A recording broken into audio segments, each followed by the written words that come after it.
Shout out to you, Tom. So, from one league to another, the NBA trade deadline. Bron, I promise we get to you. But we got to get to these trades, man. This was insane, bro.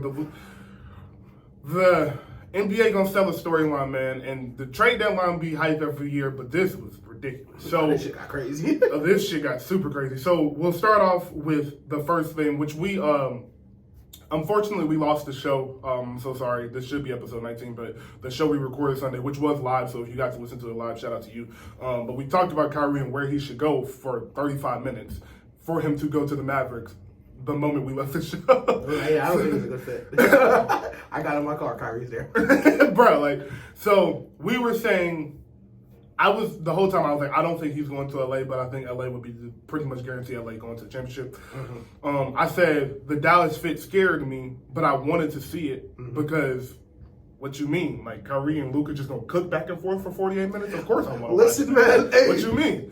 So we'll just go ahead and start there. Played last night, won last night, looked great. I think he scored 24 last night. Yep. So 24, 5 and 5. Yes, on very efficient shooting. So what you think? How you feel? Don't get too many predictions because we got to get to the rest of the West first. But How do you feel about this initially for the Mavericks and Luka? I am much more sold now than I was when we were talking about it on Sunday. Mm-hmm. Because the more I think about it, the less it felt like. So what the Mavericks Luka needed to avoid was turning him into Harden. Mm-hmm. Where we're gonna play the numbers game, we're gonna shoot 43s, we're gonna spread pick and roll 60 times, and we're gonna hope we get hot enough to win. But last year, the Mavericks figured something out. I say, yo, man, this nigga not in the best of shape. So, 100 games of this, not gonna work. Not gonna work. So Jason Kidd said, fuck it, we're gonna put him in the post. And he became one of the best post scorers in the NBA. So now I think, if they would have made this trade last year, mid pick and roll every play, I'd be much more skeptical. Of course. But with Luka loving to play out of the post, how much he has, being able to play at a slower pace, Josh Green, the people around him are suddenly good players. I'm very excited to see them play together because I think they're going to be really good. Okay. So, I agree with you. I think Luka not being a major pick and roll, every possession pick and roll player is very important. We talked about that a few weeks ago about how moving him to the mid post is genius, and all they need is somebody they lost in Jalen Brunson last year, and then they upgraded Jalen Brunson to Kyrie Irving. Exactly. But last year, they didn't have defense. This year, they don't have defense, and they got rid of their best perimeter defender. So that is what scares me about this. Do I think they can beat a couple teams in the West? Mm-hmm. Absolutely. Which is why I want to see that Phoenix series. We'll get to that in a second. Yeah. But I am scared for them as far as defensively. But the thing is, the game slows down so much in the playoffs that it's going to be so hard to stop them offensively for 4 games because they have 2 of probably the 7 best scorers in the league. That'd be generous. I'm being generous. That's being generous to the rest of the league. I could probably say 5 if I wanted to, but Kyrie leading the fourth quarter in points. That's what I'm saying. You can for sure say 5, but when we were thinking about this, I was really looking at it like, okay, KD and Kyrie on the Nets were amazing. Mm-hmm. But what they didn't have and what they kind of got from Harden was someone who was also going to create for the others, for the Jets. Now in Dallas, Luka can do that too. Mm-hmm. So and Kyrie, of course, is a great passer. I mean, we saw it yesterday. He fit in their system like a glove because, we talked about it when Harden was doing it. I think Kyrie can do big roll for 40 minutes if he wanted to. I do too. And listen, he fit right into that system like a glove. Kawhi and PG hounding him the whole night, walked in there like it was nothing. Hey, first day out. We're going to beat the Clippers on the road. And I think I would be picking them to go to the finals, no question, if they would have got a big. if they would have got a big to really rim protect to where Luka not being able to play defense wouldn't matter. Because you can't, it's real hard to win in the NBA with two liabilities on defense. And I don't think Kyrie is just some awful defender. And I don't really feel that way about Luka, but they're not good defenders. Right. And you can't, they are, by the way the NBA is played, they are bad defenders. Kyrie is just small. Like, it's really nothing Kyrie can do about it. He's just small. Yeah. So even if he does go see a Steph, he's going to cook Steph. Don't get me wrong. But Steph is just going to cook him right back. Because they just can't. And Kawhi can shoot over. Kawhi can shoot over. Exactly. Yeah. Bron. Like, it's just not many, it's not really guys he can really just stop. And Luka just doesn't have the foot speed to keep up with these guys. And him having to constantly get brought up in that pick and roll is exhausting for him. Yeah. But that is where Kyrie does come into play with taking the ball out of his hands, walking the ball up, letting Luka go to the mid post and running the offense through that. I think something else I haven't seen a lot of people mention is Jason Kidd is an excellent coach. And Jason Kidd is Jason Kidd, if y'all don't know who the fuck Jason Kidd is. One of the best point guards ever. So if anybody can figure out how to make an offense work for 2 point guards with very actually different games, they're both incredible scorers, but they score the ball very differently. If anybody can figure out how to make this work, it's him and Steve Kerr. Don't know why I said Steve Kerr, but shout out Steve Kerr. But Steve Kerr figured it out. Steve Kerr could definitely figure it out. That's a safe assumption. Oh my God, but super safe assumption. So him and Steve Kerr can figure it out, but Steve Kerr is not the coach, so Jason Kidd will definitely figure this out. I 100% believe that. I am only worried about their defense. If I see, and the regular season don't matter to me. That's the issue. Because nobody plays defense in the regular season. And that's what scares me, is that when you get to the playoffs and these teams really start locking up. It's like, oh shit, they can play defense?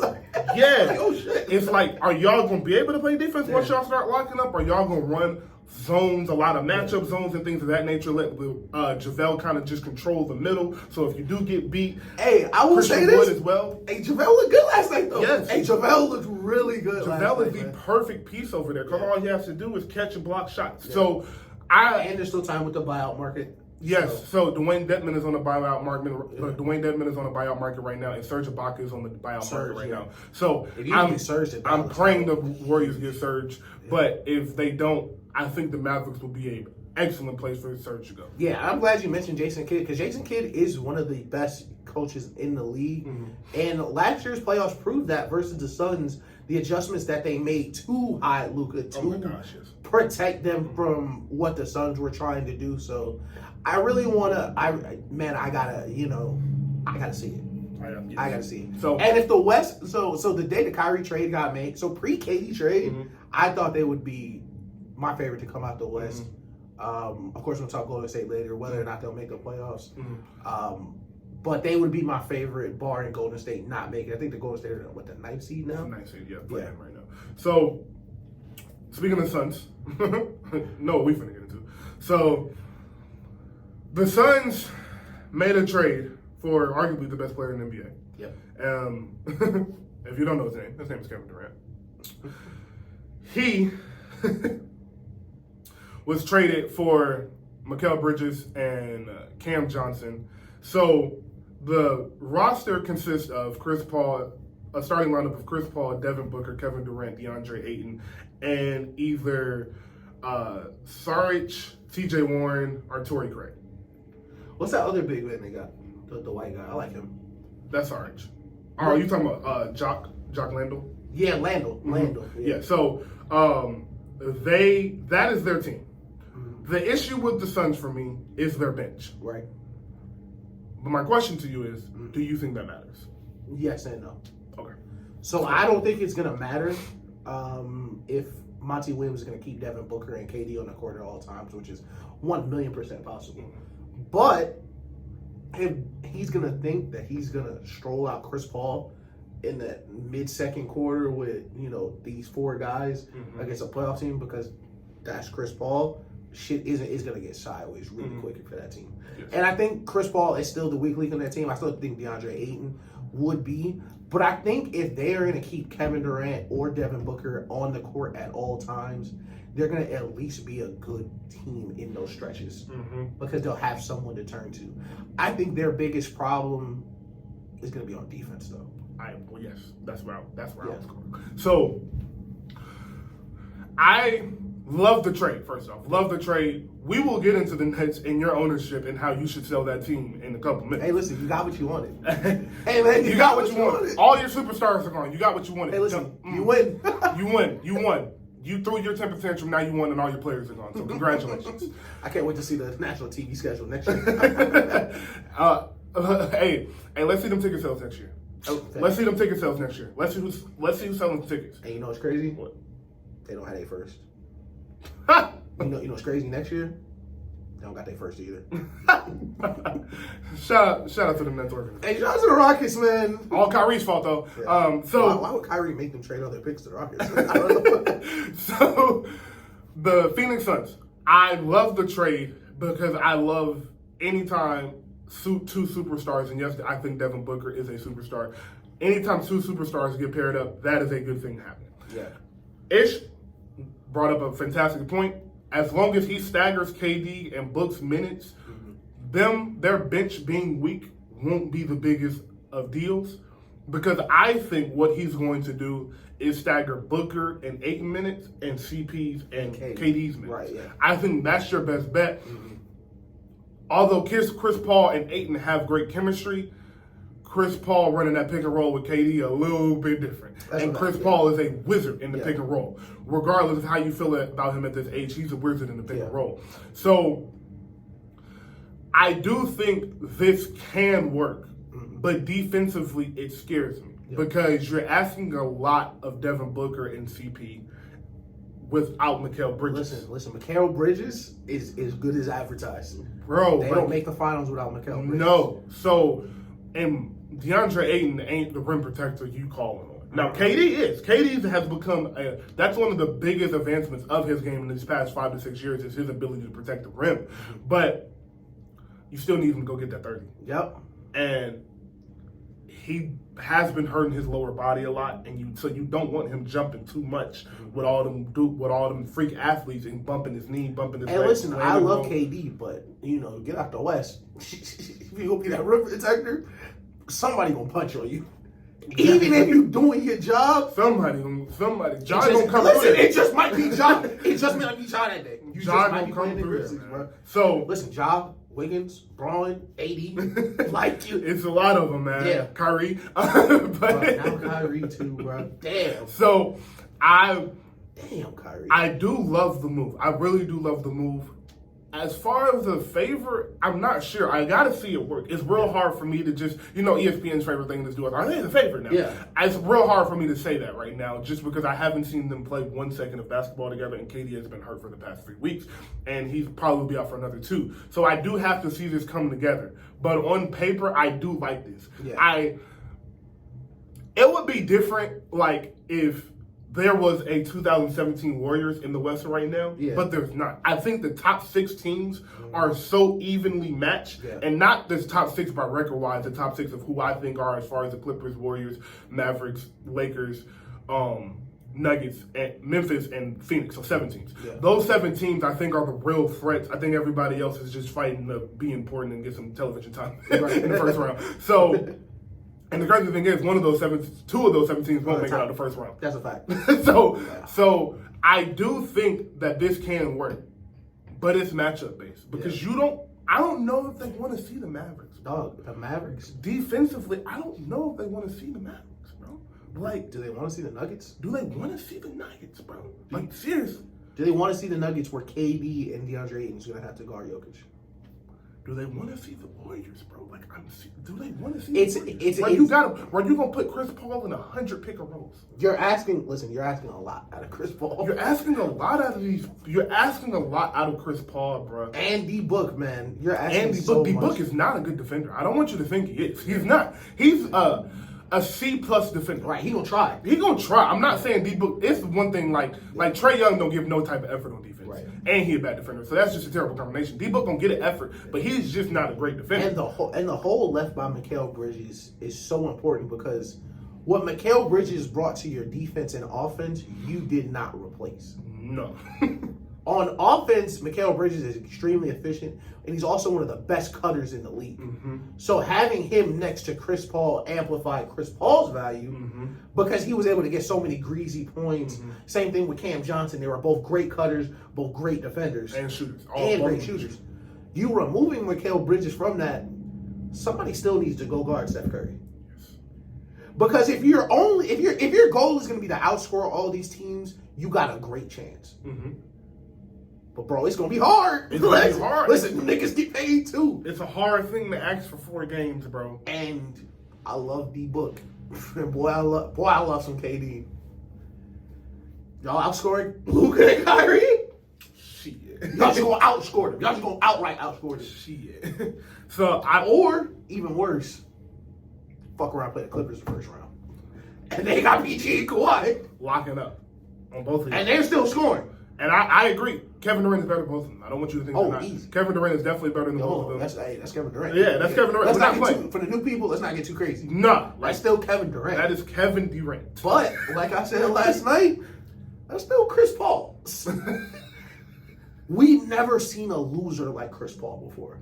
What Chris Paul has done in the avenue of destroying championship teams is unparalleled. And I would be really worried if they didn't have Chris Paul.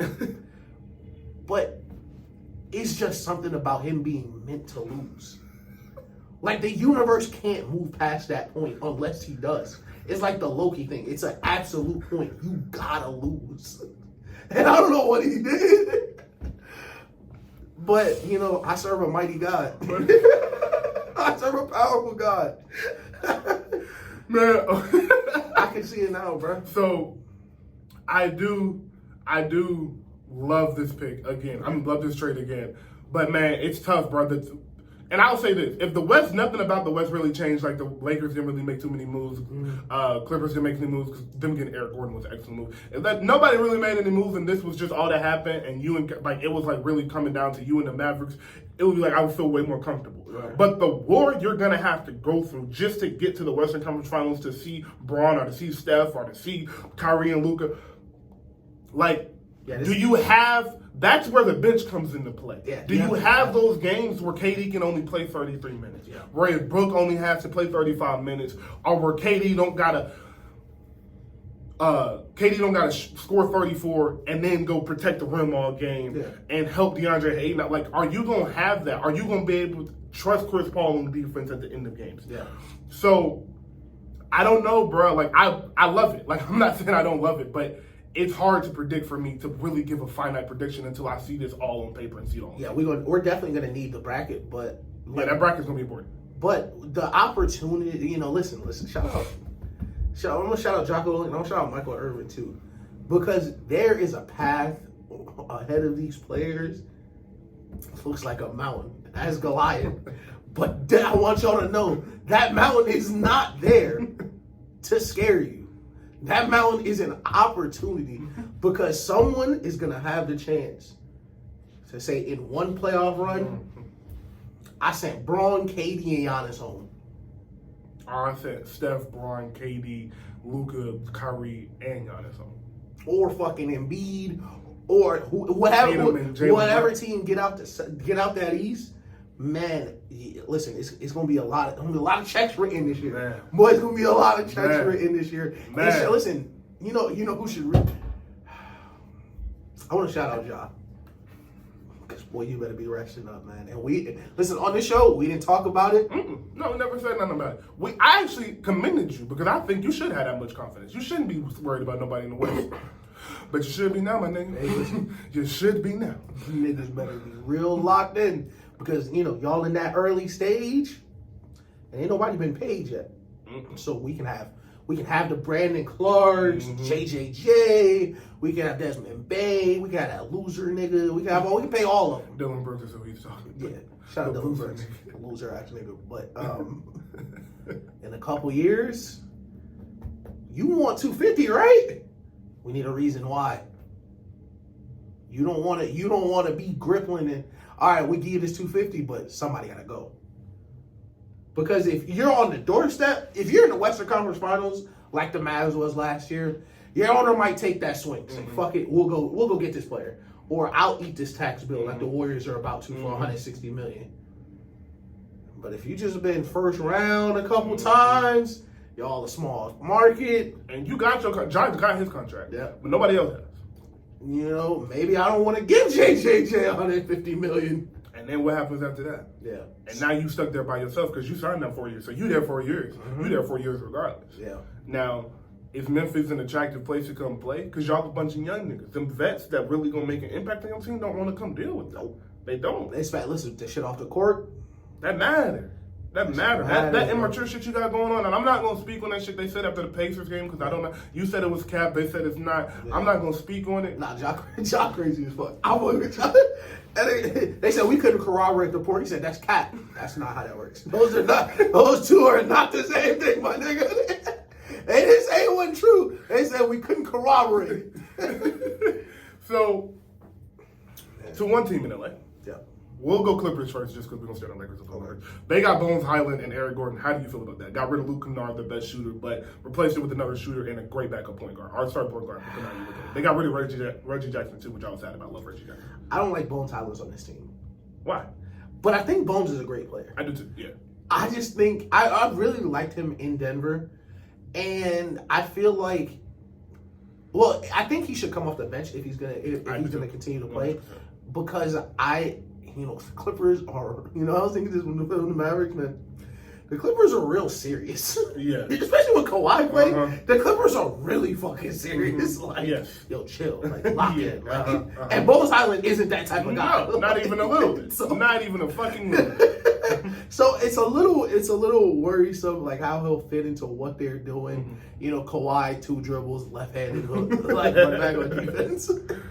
But I really like Eric Gordon to replace Luke Kennard. Easy 20 points a game. He's guaranteed 20 points a game. I like him replacing Luke Kennard because Luke Kennard he just can't be on the court versus certain people. Right, he just cannot be. And 10 years ago, man, Luke Kennard would have been a godsend for boy, you think Steve Novak was some shit. Luke Kennard on them Knicks teams would have been God. Crazy.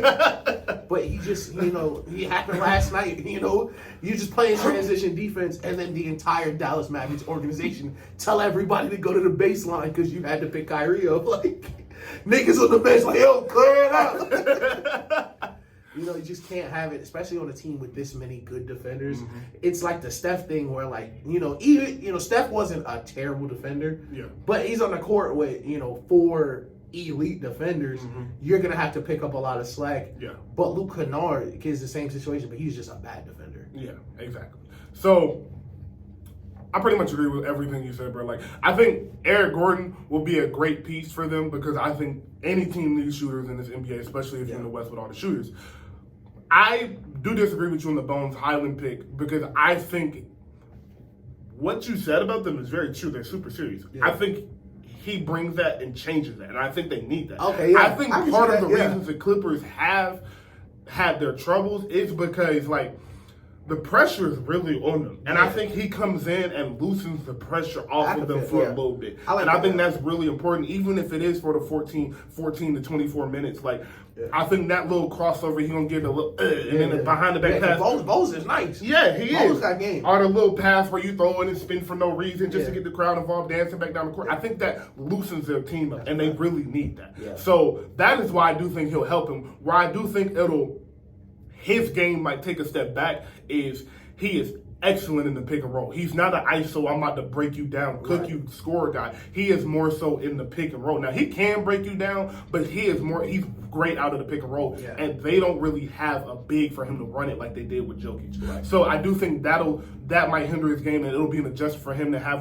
to run a pick and roll with the PG or run a pick and roll with a Kawhi or Zubac. Yeah. But I do think he brings a little much needed energy to their team because I think that is what the Clippers are lacking. Yeah, I agree. I definitely agree. Now, to the other team in LA, man, they got some pieces. They got the Lakers, of course. Yeah. They got D'Angelo Russell, got rid of Russell Westbrook. Russell Westbrook should be brought out by Utah in the next couple days. He'll probably sign with the Clippers or the Bulls or Miami. You like how they ain't announced the buyout? Because y'all gonna fucking pay Russ. Y'all gonna pay me. Y'all gonna pay me. All that shit y'all niggas put me through, I need all mine. I need all mine. And before I continue with this, I do want to commend Russ on how he's handled himself the past 2 years. Because you have taken a lot of unnecessary slander. You are the only Lakers superstar that has been available since he's got there. Yep.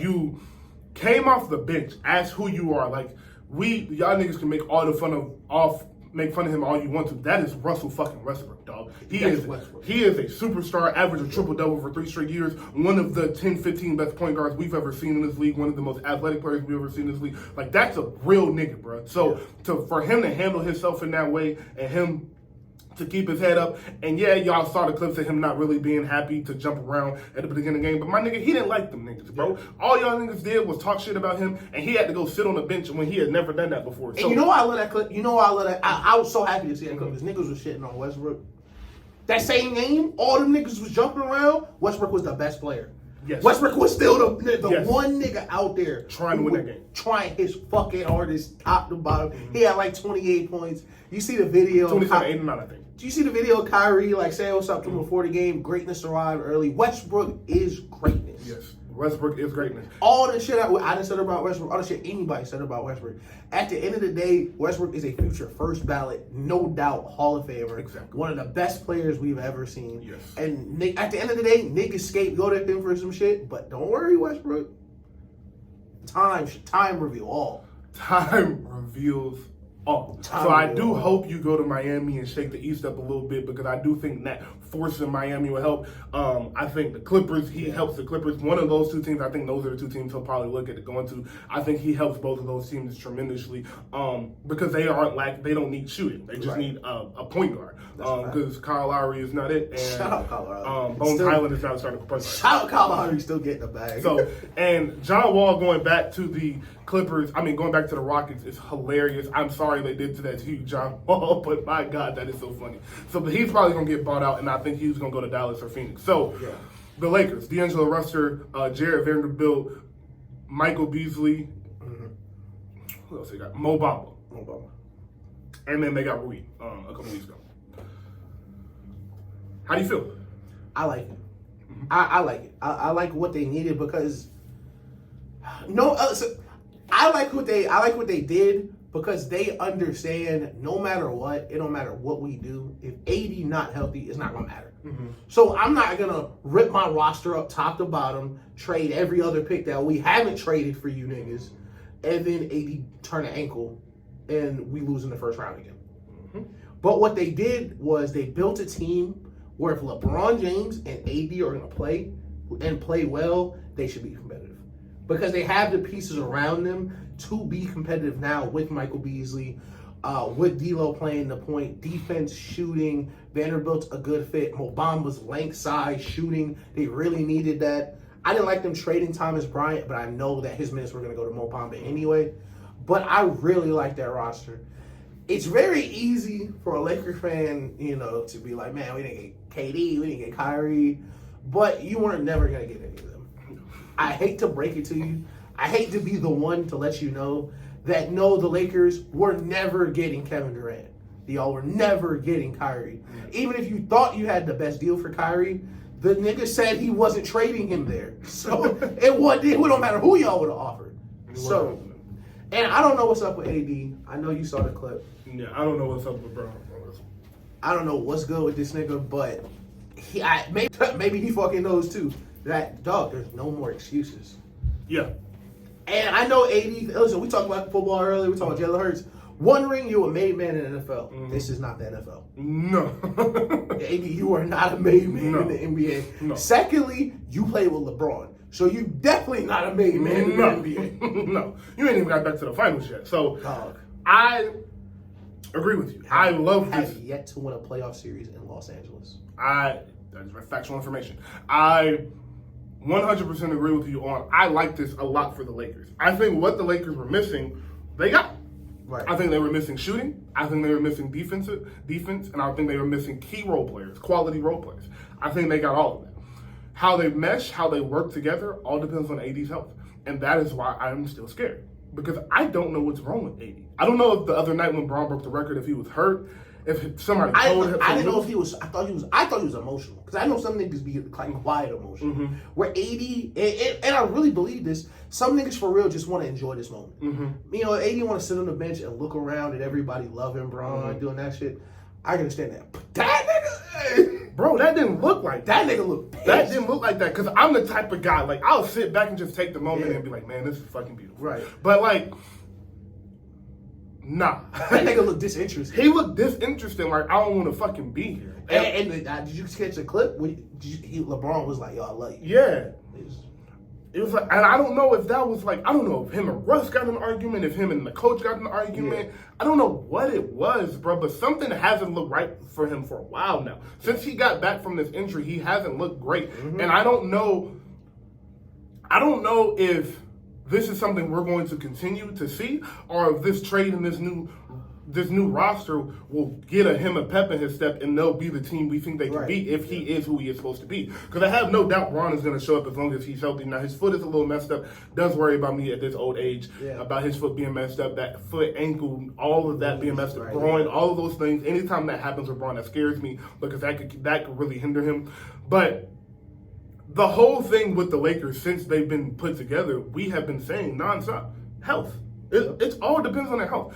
I still, with the roster they just had, I didn't mind their roster. I said if they get to the playoffs, it's going to be real hard to beat them if they're healthy. Mm-hmm. And I still feel the same exact way. I don't really know, like, a team right now that I'll be like, hell yeah, they're beating the Lakers, no doubt. Like, if they're healthy. I don't really have a team. Now, of course, as I watch more basketball, as we get to the closer to the playoffs, I might have a team that I feel that way about. But right now, today, I don't really feel that way about a team.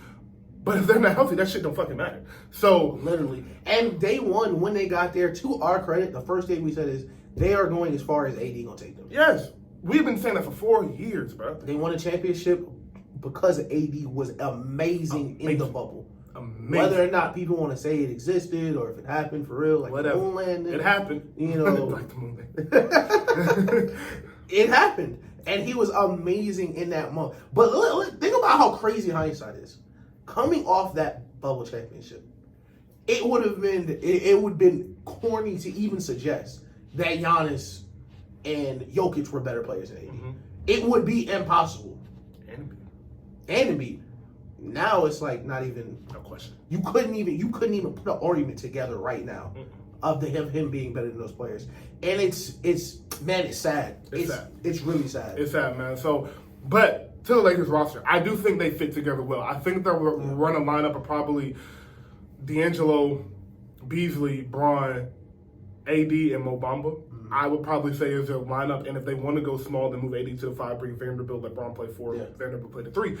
Vanderbilt isn't the best shooter, but he's a great defender, very scrappy, very hard, a type of guy you want on your team, and a type of guy with 2 older superstars, and AD not that old, but he might as well be 40 years old, and Bron actually is old. With 2 older superstars, you want a guy doing the dirty work, which is what Patrick Beverley was trying to do, but Patrick Beverly's 6'2", so that's great. AD body is like if LeBron, AD body got LeBron minutes on it. Exactly. AD move how LeBron should move some days. Facts.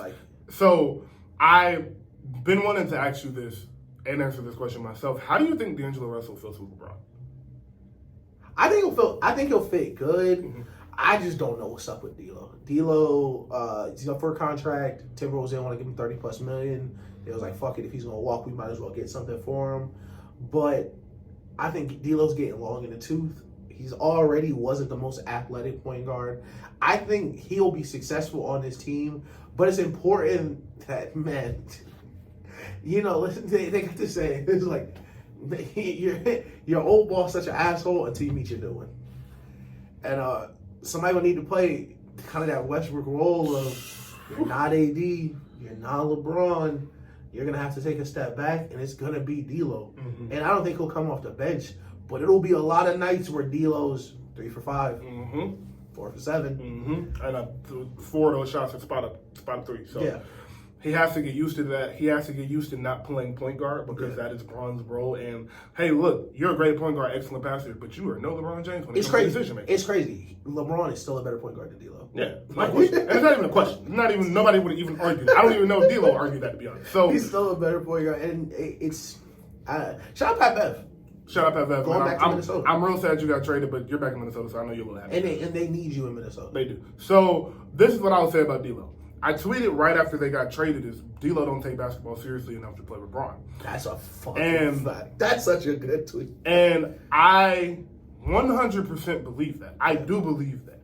But if there is anybody to make him take basketball seriously enough to play with Bron, it is LeBron. It's Bron. So, could D'Lo have had an attitude in Minnesota? Because look, bro, look at D'Lo's career. He's been losing since he got in the league. Off the jump. He's tired of this shit, bro. Like, it's like, my nigga, I'm rich regardless. Yeah. I'm gonna get paid next year. I'm not a scrub. I'm still D'Lo. I'm still D'Lo. Even if I gotta go to Charlotte and get 25, 30, I can go get it somewhere. Yeah. If I gotta go to Chicago because we don't know what's going on around, so I can go get it somewhere even if I gotta be sorry again. So I'm tired of this bullshit. I'm not finna play no defense. I'm gonna shoot where I want to, and we got Cat and Ant who I know are better than me, but like I don't really care at this point. I want to do what I want. Yep. So. Could that be his attitude? Oh, also, the coach in Minnesota was terrible. So it's no telling what that coach, how he felt about that coach, how he felt about the roster, how he felt about all of that. So maybe he gets back to LA and gets in that nice LA sun, gets in that nice LA weather. He see Bron, he feel that LA energy in that crowd, and he completely changed. And that's very well can happen. But what I've seen from D'Lo in the past 2 years, I don't know if I like it. I really don't. You know what? I think you sold me. And I'm going to give D'Lo the benefit of the doubt that I gave Andrew Wiggins. Because like we said, when Wiggins got traded, it's really easy not to give a fuck in Minnesota. Like, just plain and simple. It's so easy to be like, man, fuck this shit. Yeah, like, plain and simple. But, like, D'Lo's like, all right, I'm in the Western Conference. I'm going to go out here. All right, I'm going to kill myself at 82 games. Mm-hmm. So we go home in the first round. Like, you know, coming back to LA where he was drafted. You know, I'm very excited for that. Exactly. You know, let some time go. And, you know, the newer Laker fans don't know why you were traded. Mm-hmm. You know, niggas who remember. But, like, these newer Laker fans, these broad Laker fans, they might not care. Might not. They don't give a fuck. They don't give a fuck about Nick Young. I promise. Like, oh, God. But, you know, get a chance to redeem yourself. And, you know what? I agree with the silver line, like you said. Mm-hmm. Maybe he gets there and he's like, man, I play with Bron. I got a real opportunity. I got a real opportunity. Because when he was in Brooklyn, he was cooking, going crazy, and I was happy to see him because they were playing winning basketball. Mm-hmm. But you know, maybe he gets to LA. It's like, you know, I got a real good opportunity. He could wake up tomorrow. I was like, damn, I was just in Minnesota. That's what I would tell that nigga every day. Yo, you was just in Minnesota. And one more thing, bro. I just brought up the coach. Was D'Lo put in a position to succeed? Right. So, like, did he really fit next to Cat and Gobert? Did he really fit next to that? Was that really you know what? Like, let's cut D'Lo some slack. Let's cut D'Lo some slack. That nigga D'Lo was living in Minnesota, and then Rudy Gobert joined his team. Like on top of living in Minnesota, Rudy Gobert decided to join your team. Like, I get it, D'Lo. So I fucking get it. Like, I don't know. That's another thing. Like, all of this, I just have to see because basketball is so chemistry oriented, matchup based. So a lot of it's gonna come down to the seeding, and a lot of it's gonna come down to what I see. But do I think this can work? Absolutely, bro. If the Lakers, if you would have told me these were the moves the Lakers made 3 weeks ago, I would have been like, oh, everybody should be happy. Yeah. Everybody should be happy. Exactly. Everybody that's a Lakers fan should be happy today with what the moves you made. No, we're not getting KD, bro. That was never happening, y'all. Y'all would never happen. Sean Marks was not sending him over there. Also, real quick, Mo Bamba, I love that pickup because if AD cannot play, say AD, like, seriously can't even play in the playoffs, period. Like, he can't play. You guys still have a threat of a team against some of these teams in the West to win the playoff series or two to give time for AD to come back or something if he's able. I really like Mo Bamba, huge upside potential. Mm-hmm. I'm so happy he got out of Orlando, where he never really got a chance to. I mean, even where he was drafted, just a lot of rookies better than him, honestly. Even when he got drafted, they had Max Nikola Vucevic the offseason after. Mm-hmm. So there was never a point where he really was able to grow for real. So, you know, listen, LA Light's bright. Listen. Every good there's a bad. You didn't have room to grow in Orlando. You don't have time to grow now. You do not. But also to the shooter Michael Beasley, and to Vanderbilt. Utah a lot different, dude. Utah a lot different. Hey, them lights in Utah a lot dimmer. That pressure in Utah don't exist. Dog. That pressure in Minnesota don't really exist. That's why it's so hard to predict LA team. Yeah. Like, to grade these trades for LeBron mid-season, because, like, the gold standard for me, looking back, is J.R. Smith and Iman Shumpert. Mm-hmm. That was the perfect in-season trade because Iman Shumpert was defense and a little shooting here and there, but he was athletic enough to cut and still be on the court. But J.R. Smith was just so unconscious. Mm-hmm. pressure was never going to phase him. I guess for better or worse, in moments just don't register in his mind. Like, he's just out here hooping. Yeah, I just do this shit. We're going to see we may see really early or really late. Time tells all what Malik Beasley, what Jared Vanderbilt, what these players really, listen. And, hey, it has not been a playoff game in Los Angeles for a very long time. I'd hate for you to be the reason it's not another one. I would. Look, so. Hey, ask Westbrook. Hey, ask Danny Green. Hey, get downhill real ask fast. Danny Green. Hey, ask Danny Green. Nah, they were sending threats to his family. They traded Danny Green and he blew his knee out. It's been all downhill since. It's been all bad since he missed that shot. So to one big man that hasn't gotten a chance to grow to another one. The second round pick in the draft 2 years ago has been traded to the Detroit Pistons for Sadiq Bey, who went to the Hawks, and then the Warriors got 5 draft picks and then traded the 5 draft picks and Kevin Knox, who they had for 2 seconds, to Portland to get a player they had last year in Gary Payton II. So basically the Warriors drafted the second Pistons in the draft to get Gary Payton II. So... You know what? Let me. I'm gonna let Ish gloat for 30 seconds, and then let me get right. Let me get right, man, because this one might be my magnum opus for real. Let me make sure I'm right, because this one right here, this might be my crowning achievement, boy. Because the minute they drafted James Wiseman, that shit was stupid. I knew from the jump. The minute they drafted this nigga, that's stupid. That's so dumb. And I was driving here today, and I was like, man. How ironic is it that both Melos were drafted one place away from changing the NBA? Because think about this.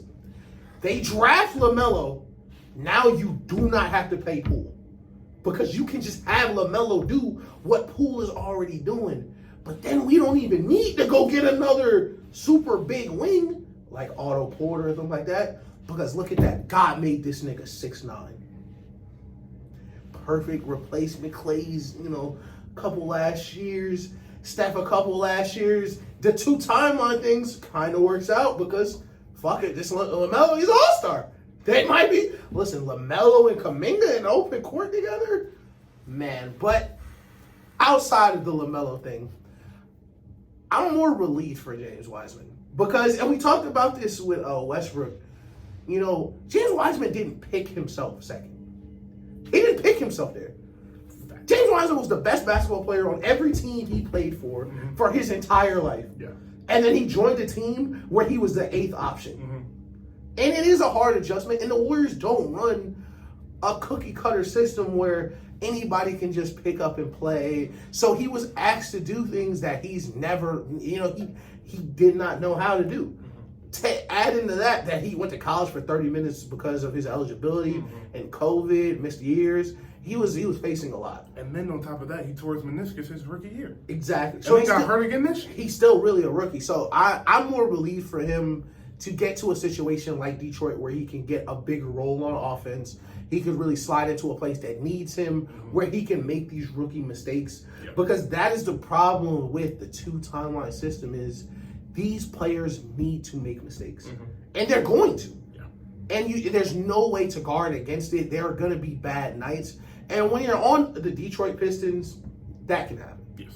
But when you're competing for a championship like the Warriors are, it's really hard for someone like Steve Kerr or Draymond or Steph Curry to allow you to make these mistakes for a couple weeks while you figure it out.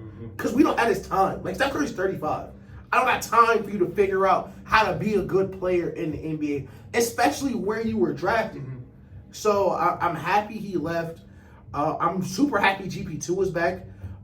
Essentially, you drafted Gary Payton second overall, which is, listen, I really like GP2's defense. I probably wouldn't use the second overall pick in him. But I'll say this, it depends what draft. It depends what draft. It really does depend. Because the Hawks picked that nigga who can't dribble with his left hand. I forget what that nigga name is. He's still on the team. He can't dribble with his fucking left hand. He's from Virginia. God, what is that boy's name? DeAndre Hunter. Yeah, he's shit. But I'm glad it's over. So I'm glad we can bury this one as we can call this one, boys.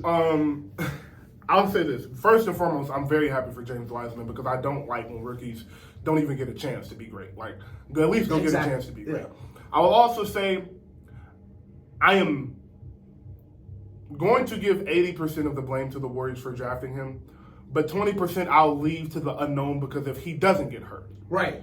And he does get that full year where the Warriors sucked, and Steph was the best I've ever seen him. Man, some of the most fun I've had watching basketball in my life was watching him lose all those games and Steph shoot. Nah, no God. Man, that shit was so much fun. I think let this league is going, right? Yeah, he was cooking. So, I think he averaged 40 in March. I think it was that. I think he was going. It was stupid, bro. But watching that. And if he would have got to play that full year with Steph, and then next year, last year, the year they won the championship, actually understood the system, got a full offseason in training camp, it's no telling what he can be. And maybe he could have been that 7-foot big presence they would have needed. Right. But hey, as Kanye said, I guess we'll never know. We'll never know. So on to the trade, getting Gary and Payton back. So you're looking at the Warriors, and if you are the Warriors, you're looking at your team, and you're like, all right, our 7 really would. I don't know if you how many Warriors games you watched in the last month, but Kuminga is here. Oh no! Kuminga has. No! League pass. I watch at least one game a night. Yeah, I do too. Kuminga is fucking here. So with that 8-man rotation, you're looking at it like, all right, we got the shooters. We're almost there with the defense. Our defense is our only thing we're worried about. Nobody's fucking worried about scoring the ball for the Warriors. Quiet as kept. Klay Thompson. Looking like Klay Thompson again. Hey, listen. 12 threes the other night. Bro. He had 36, 32 last night. Yep. Like, he's quiet as kept. He's coming back looking like Klay Thompson. Yeah. No Steph nigga flip that switch on y'all. Nigga flip the switch. So, you're looking at that and you're saying, all right, we can't get a Nick Claxton. Right. They were trying to get OG, but OG Anunoby from Raptors. From the Raptors, but they were asking for Kuminga and Moody and the picks, and Kuminga's not worth that. Yeah. So, especially when you don't know if he's going to be there for more than 2 years. So, you go back and you say, all right, well, our system is kind of hard to learn.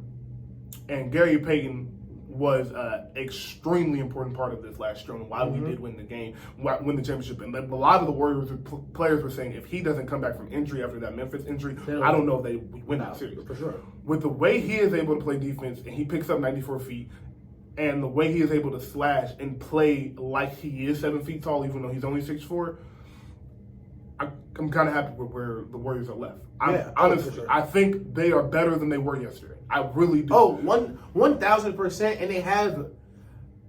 So normally when teams make trades for specialists like GP2 it's a big question on how effective they'll be because the team they're going to may not be as well equipped as the team they're coming from. Exactly. Like Ben Simmons on the Nets right now is not worth nearly as much as he did when he was with Kyrie and KD because he could just be like, fuck it, I'm gonna play defense. GP2 coming to a team with Steph Curry, with Klay Thompson, with Jordan Poole, he can fit right back into the role he had last year. But the difference is they also have Dante DiVincenzo too. So when they do go to those bench minutes, even if their bench isn't going to score necessarily, their offense can be their defense through their bench of just suffocating people and always having a player like that on the court at all times. Yes. Where even if you're not playing Dante and GP together, you can rotate them where there's always basically a Dante DiVincenzo or a GP. And they bring different things where DD's a more of a spacer, can shoot deeper, but GP2 is a much better cutter. Yes. So I think that they're much better, and I think the lineups that they can play are very interesting, but they are really small. Super small. So like we said, matchups are very important. Very important. And I've been saying for the past 2 years, I've been yelling at Ish about James Wiseman. I'm like, the reason they got James Wiseman is because of how small they were, bro. I was like, they're so small, it is exhausting to have to X Draymond Green to do that for 4 straight playoff series. And then Mooney's only 6'9", but the front office is looking at it like, yo, we've been to 6 finals doing it. We've been to 6 finals doing it and won 4 championships doing it. So like, hey, shout out Looney, by the way. So like, shout out to my dog Looney. Shout out Looney. And Looney has only gotten better, by the way. Listen, so when they hang your fucking jersey up, I'ma be there.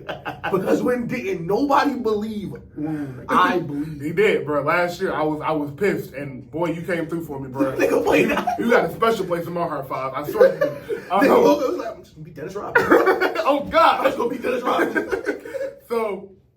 So, yeah, I really do like this move for the Warriors. I think their only issue now is just getting on a 7-game win streak. That's all I need to see from them. Oh, yes. Because they've lost a lot of games that they shouldn't have. So it's like when you've lost 12 games you shouldn't have, and those 12 games will have you in the 3rd seed, I'm not as worried about you. Because it's not like, damn, nobody can shoot no more. Right. It's just like, oh, they do the Warrior shit late in games now, and now they can't come back from it. So it's like they've lost games where it's like they've been down 10 to the Rockets, and the Rockets come back in 6 minutes. And it's like that shit just not going to happen in the playoffs. So I'm expecting them when Steph gets – I think – they'll go win a few games in the next few days, in the next few weeks. But when Steph gets back, they'll really click and really gel. And I think if they can get, they might not be able to get that 6th seed. But if they can get that 6th seed and they have to see Memphis or Dallas in the first round, I like them. I like them against a lot of the West.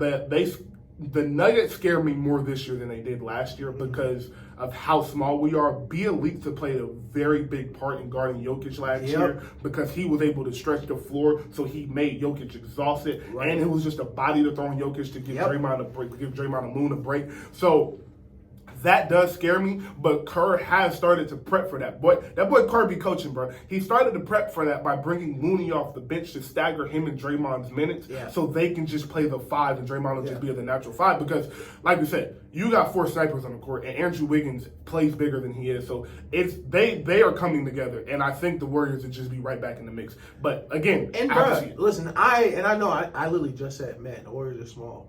Like, so what? Like, who cares? Bro, who cares? But for 10 years, they've been the smallest team in the league. Bro. And, like, you know what? What makes the Warriors situation so different from other teams who are that small is other teams don't have Draymond Green. Because if you are going to throw the ball into the post for Draymond Green for 2 weeks, best of luck to you. Best of luck to you, bro. Because if you're going to beat them on the low post, which the back-to-back MVP of the league, arguably the best offensive big we've ever seen, couldn't do, good luck. Who else is going to do it? Hey, good luck. Who else is going to do it? So I think I'm interested to see. Now, for the sake of me, I would like them to play the Mavericks and then play Phoenix and then play the Lakers. And I would like them to win all those series. Hey. Because if he do that and go get 5 against Boston. Hey, rest up. Listen. Rest up 30. Listen, you rest up. Boy, he do that. Man. Boy, you got an opportunity. Man. Boy. To do something really special. To do some real special shit. This playoffs is going to be really because and you know we can kind of slide over to Bron here, of course. But when Kyrie didn't go to LA, I was like, man, LeBron last greatest of all time chance just became a little smaller. And I will say this right now, as a Michael Jordan head, and, you know, I'm still willing to argue the scoring shit. Michael Jordan got 10 scoring titles. We gotta get to it. This is about LeBron right now. But if LeBron break the all-time scoring record at 38 and win the championship, that shit is over with. That shit is wraps. It's over with. I don't want to hear Michael Jordan's name again. Like, I mean, okay, I do, but like, it's over with. That conversation is over. And he could finish with 5, and I will be one. Listen, at 38, he's gonna average 30 and win the championship through this West. Man, I'd be willing to change camps for sure. For sure. But if 30 do the same. But listen, if 30 do it, we're having different conversations. We're having a way different conversation. Because last year it was about we had to get Magic out of here. Listen, I love Magic, you know, cool, play with Kareem, you know, do his thing, you know. Well, listen, if Steph, especially coming off watching all these superstars bounce around one more time. Westbrook, 15th in 5 years. Kyrie, I think 4th team in 5 years. KD, 4th team in 7 years. Steph won 5 rings in one place. 0 trades. 0 trades for us. Like, when's the last time Steph was mad enough to make news in Golden State? He hasn't. He literally never has. It's really different. That shit. He got 5, 2 Finals MVPs. Look, man. And listen, if he gotta go through KD, Bron, either Luka, Kyrie, or PG, Kawhi, or 3rd-time MVP Jokic, man. and cherry on top, he might have to fucking send Giannis home too. Man. Jesus. Alright. He might retire after that shit. Bro, that might be enough for him. But quiet as kept before we do jump, and so we're going to do some quick hitter trades, and then I'm going to go on my rant about Bron. But the Warriors saved a lot of money by trading James and getting GP back. They saved $30 million in cap space, which is going to give them room to be able to re-sign Draymond. Yeah. So that was very important. But a couple quick hitters of the other trades. Matisse Thybulle went to the, don't know if I pronounced your name wrong, if I did. Matisse Thybulle, yeah. Went to the Blazers. Devontae Graham is on the Spurs. Mike Muscala went to the Celtics, which is actually a very good piece for them. Another stretch big. Mason Plumlee went to the Clippers, which is a very good piece for them because they were small. He's sneaky athletic too. Yes, they were small, and they're not the team that can play small like the Warriors. That's not their bag. So that was some very good piece. As we mentioned, Patrick Beverley to the Orlando Magic from Obama. And that was all that's really important. So we touched. Oh, and Jay Crowder to the Bucks, which was a great move for the Bucks. That's a fact. Yeah, that's a great move for the Bucks. Something Jay Crowder joined the ops. So that is crazy. So LeBron James. Yeah. 2 nights ago, LeBron James became the all-time leading scorer in basketball history on a fadeaway jump shot on the left elbow. One of the moments I'll never forget watching. I was genuinely excited for him to do that. I was certain he was going to throw up a skyhook. I was certain. Before the game, I said free throw line, left hand skyhook for the record. And he did the one dribble. I'm like, there's no way. There's no way he's going to throw up a lefty hook. I think he wanted to. Yeah. But he knew he couldn't miss the shot. Exactly. And so he was like, I'm real deep for this skyhook. It's a shot I don't shoot. I think if he would have got one, like caught a cut through the middle, he would have done it. Yeah. But because he was showing. You know him. So, he was practicing it before the game and shit. So shout out to that nigga. The headphones was crazy too. Yeah. I don't know if you saw, but before the game, it was like 6 cameramen in the weight room when he was just working out 3 hours before the game. Like, you a superstar, dog. It's different, bro. It was beautiful to see your family at the game, which they're never at because I'm sure they would get harassed if they came to every game, so I understand. Yeah. Hove, of course, was there. Wasn't surprised to see Hove. Floyd was there. Denzel. So from Nike was there. Phil Knight. So I do want to take a time because we mess with Bron a lot. Man, and I have since I met him. I'm a Kobe dude. I'm Kobe till I die. I love Kobe with everything in me. So it was always Kobe's better than Bron. At this stage of my life, it's more so Kobe, Bron, and Mike are better than everybody. And if y'all think one of them is better, I don't really care because I don't think there's a real gap between them. Exactly. I think if you replace all of their careers and put them all in the exact same era, they all kind of do the same thing. So I don't really think there's a big gap between them. But like you said, this is about Bron. I mess with you a lot, and I mess with Bron fans a lot because they're just so easy to make mad. Yeah. But bruh, as we just said about Tom Brady, there will be another motherfucker like you, boy. Mm-hmm. That man is special beyond belief. Yeah. And unlike Brady, the complete opposite of Brady, everybody's thought you was that nigga. Everybody. From 15 years old, you was getting called the chosen one. You gonna put Akron on the map. Yep. You gonna be the next Mike. Niggas calling him the next Mike at 16, yo. At 16. People was in the league calling Kobe the next Mike, and they was calling Bron the next Mike in high school. 18 years old, you the chosen one. The stream for his high school game, showing Kobe and Mike and Magic, and at the end, you know what that shit says? The next. And they cut to LeBron in high school, warming up. With turf tape on covering his tattoos. Chosen one tattoo on the back.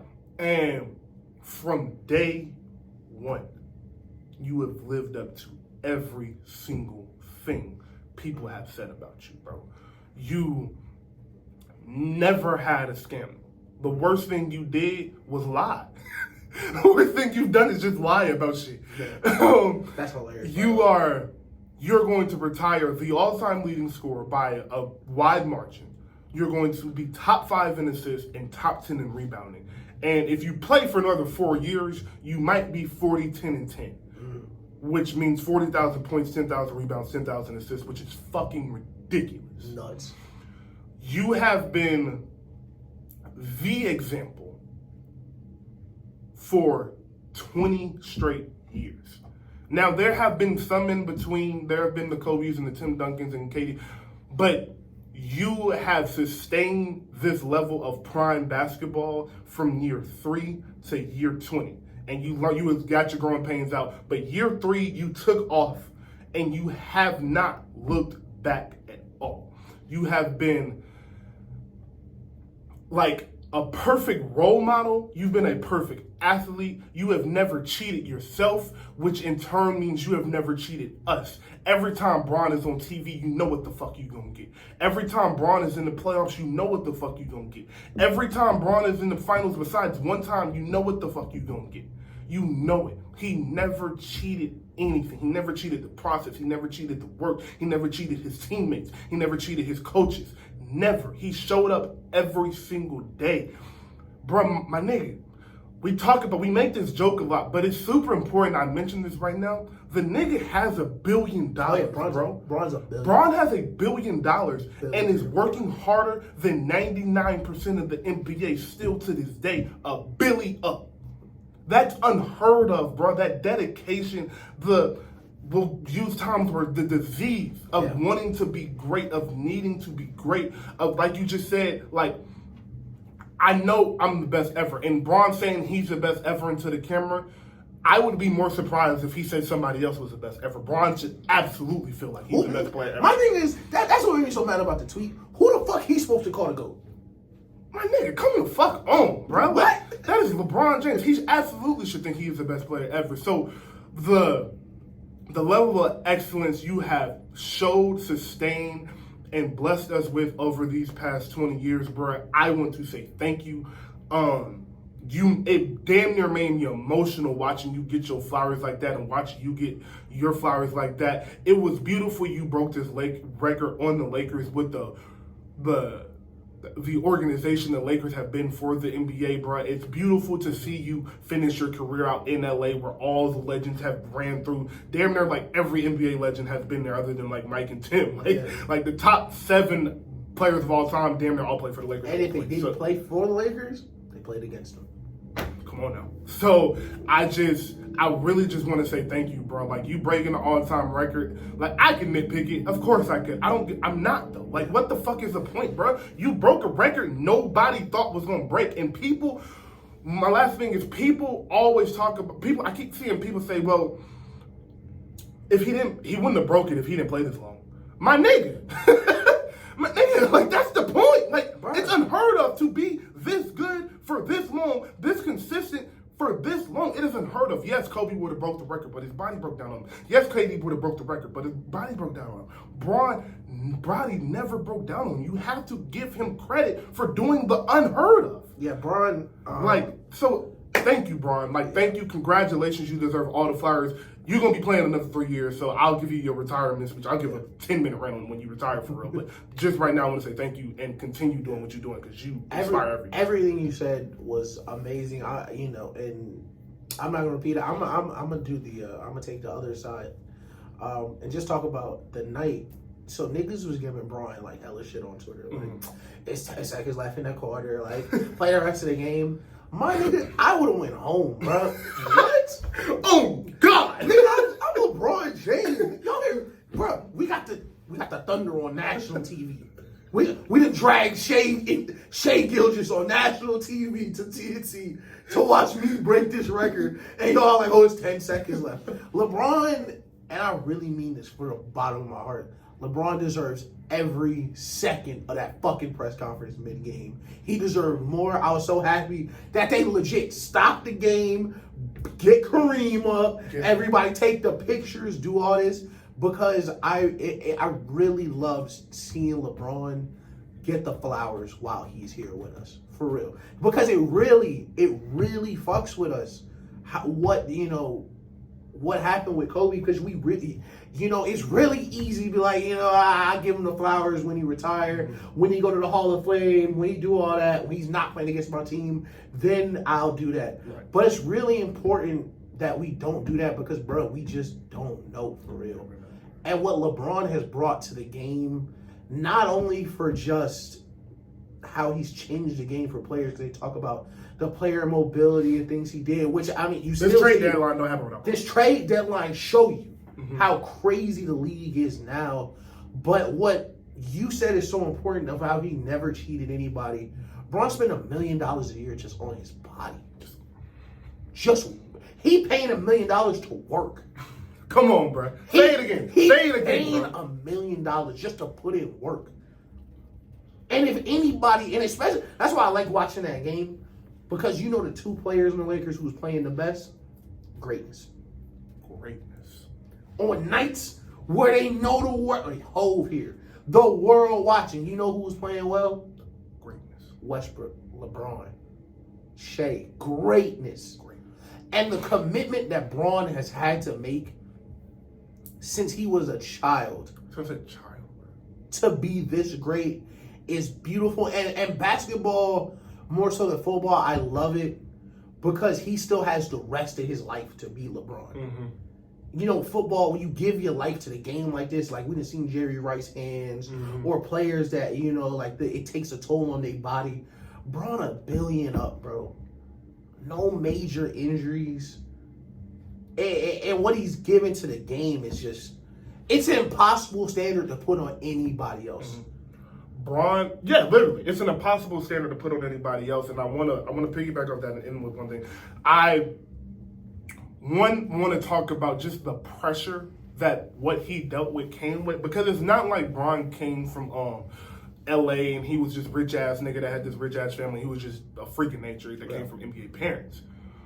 Bron was in a single parent household, and if you don't know, Bron was like living with teammates, monthly basis, living with teammates, having to have his coach take him to practice because his mom couldn't because she was working.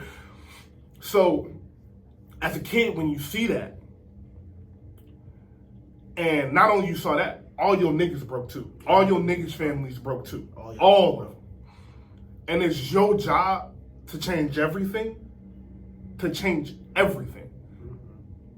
And then let's take it back to 2003, 2002. Reebok throw you $10 million. Reebok throw you $10 million.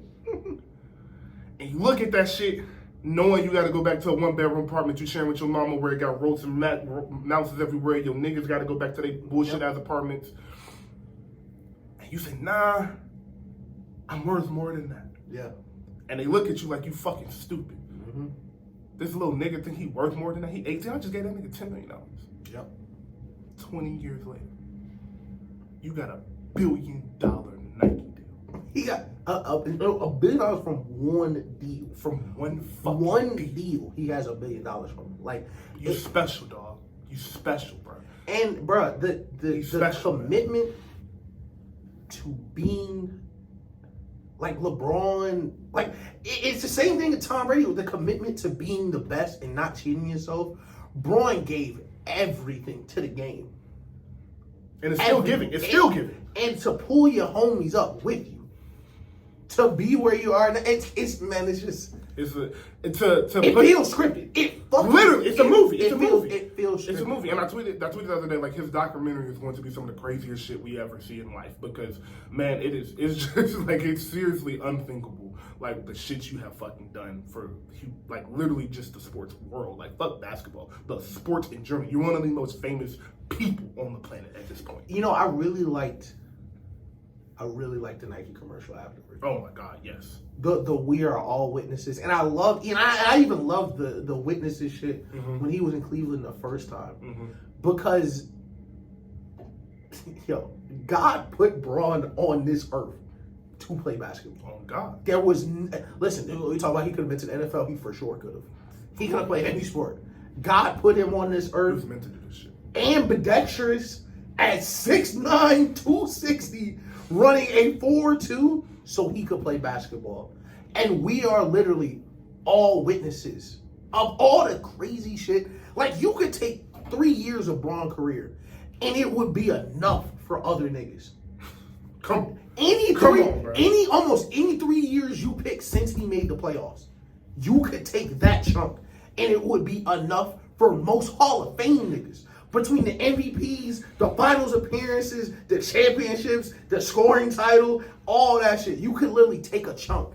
And that would be a lot of niggas' whole career. And they be cool with that. And they be fine with that. They be 100% cool with that. Yeah, man, we were really blessed, bro. Blessed to see. Bro. So shout out to you, Bron. Shout out, Bron. I really just wanted to give you your flowers today because like we mess with you because like honest to God, we take you for granted. Like honest to God, a lot of the sports world takes you for granted because you have given us nonstop storylines, nonstop news. So it's easy just to like, nigga, I know who the fuck you are, even bro. off the court, Bron. So good, bro. Bron, like that nigga said, maybe it's me. Like, come on, bro. Like, come on, bro. We've never seen a nigga like the line. Special, like bro. even for niggas like he gotta have one flaw. The line is the funniest fucking flaw. Bro, it's the best flaw you could possibly have. You being a liar. Because don't nobody believe that nigga. Like, don't nobody believe that nigga. Don't believe shit He that be nigga saying said. shit like, yeah, okay. Yeah.